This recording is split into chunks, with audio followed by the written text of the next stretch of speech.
What is up, Chemistry Chaos? This is episode 7, Ionic Bonds. Tomorrow in the laboratory, you will be doing some experiments distinguishing between ionic and covalent bonding. So, let's get started. Example 1, write it down. Ionic bonds are strong. They're real strong. You can see up top, right here, I have some sodium chloride bonding ionically. You'll see there is no sharing of electrons, just held together by those charges.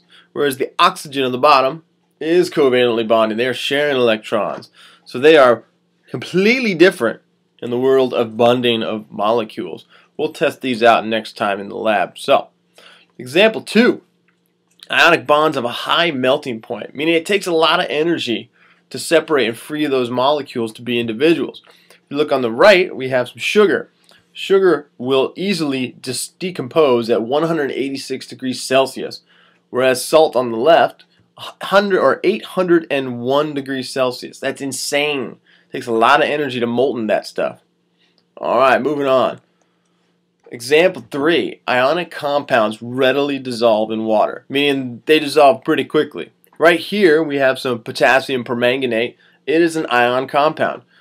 Made of the potassium ion as well as the permanganate ion. When they hit water, they dissolve immediately into a nice velvety, like violet paste, almost indistinguishable from anything else. You can see that the ions are separating, producing that permanganate purple that we usually get. Alright, example number 4. Ionic bonds, or say ionic compounds, tend to conduct electricity when dissolved in water. The light bulb on the left here is distilled water, made of nothing but covalent compound, as we call water.